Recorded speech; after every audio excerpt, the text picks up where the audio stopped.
नमस्ते दोस्तों। आज हम एक बहुत ही महत्वपूर्ण विषय पर चर्चा करेंगे। आज हम अमेरिका के विकास और इसके इतिहास के बारे में बात करेंगे। अमेरिका हमेशा से एक पावरफुल नेशन नहीं था। इसकी शुरुआत बहुत ही साधारण थी। इसकी शुरुआत बहुत ही सिंपल थी। यहां पहले नेटिव अमेरिकन्स रहते थे। अमेरिका में पहले नेटिव अमेरिकन्स रहते थे। वे यहां हजारों ईयरों से रह रहे थे। वे कई अलग अलग ट्राइब्स में बटे हुए थे। हर ट्राइब की अपनी यूनिक कल्चर और ट्रेडिशंस थीं।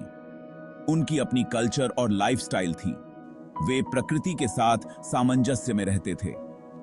फिर 15वीं सेंचुरी में यूरोप से लोग अमेरिका आने लगे। वे नई दुनिया की खोज में थे। वे नई जमीन और अपॉर्चुनिटीज की तलाश में थे। उन्होंने यहां अपने नए जीवन की शुरुआत की। स्पेनिश, फ्रेंच और ब्रिटिशर्स ने अमेरिका में अपने कॉलोनीज स्थापित किए।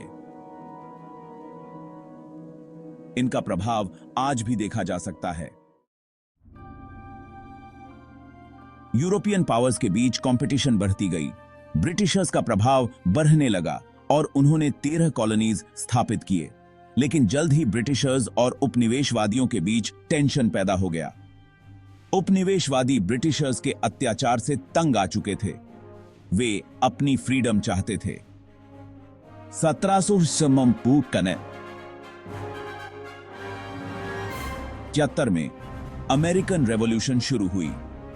जॉर्ज वॉशिंगटन ने अमेरिकन सेना का नेतृत्व किया।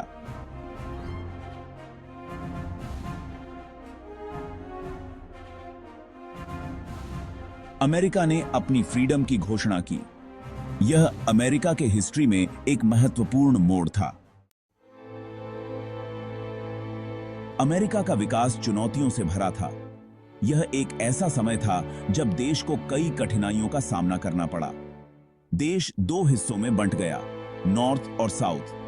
दोनों हिस्सों के बीच गहरे मतभेद थे।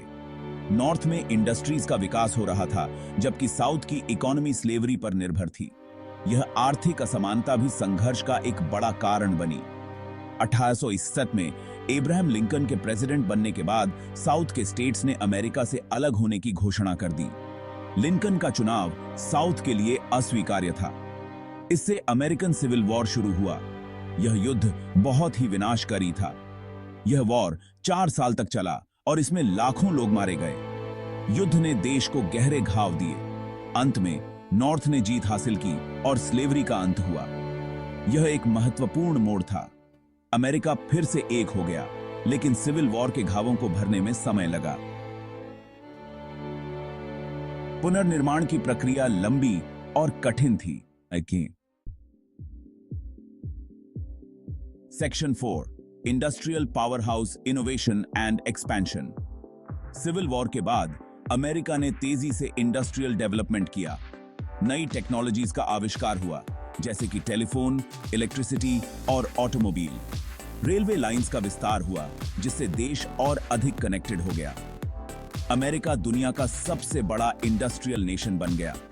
इस दौरान लाखों यूरोपियन लोग अमेरिका आकर बस गए। वे जॉब्स की तलाश में थे और अमेरिका को एक नया घर बनाने आए थे। Section 5, leaders and movements shaping American identity. America के विकास में कई महान लीडर्स और मूवमेंट्स ने महत्वपूर्ण भूमिका निभाई।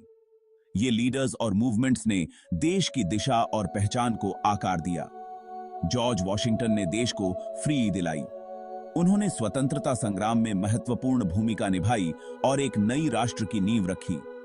एब्राहम लिंकन ने स्लेवरी का अंत किया।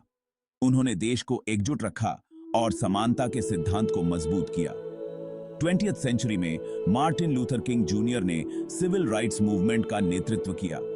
उन्होंने नॉन वायलेंट रेजिस्टेंस के माध्यम से बदलाव की मांग की। इस मूवमेंट ने अश्वेत अमेरिकन्स के लिए इक्वालिटी और जस्टिस की मांग की। इसने समाज में गहरे बदलाव लाए। इन लीडर्स और मूवमेंट्स ने अमेरिका को एक अधिक न्याय संगत और समावेशी समाज बनाने में हेल्प की। उन्होंने हमें एक बेहतर भविष्य की ओर प्रेरित किया। मैं बेपू से कानी निडा दागा। Section 6, America today, a global super power. आज अमेरिका दुनिया का सबसे पावरफुल नेशन है। यह एक इकोनॉमिक, मिलिट्री और कल्चरल सुपर पावर है। अमेरिका दुनिया भर में अपनी प्रेजेंस दर्ज कराता है। हालांकि अमेरिका को आज भी कई चैलेंजेस का सामना करना पड़ता है, जैसे कि इकोनॉमिक इनइक्वालिटी, पॉलिटिकल पोलराइजेशन और क्लाइमेट चेंज। अमेरिका का फ्यूचर इस बात पर डिपेंड करेगा कि वह इन चैलेंजेस से कैसे निपटता है।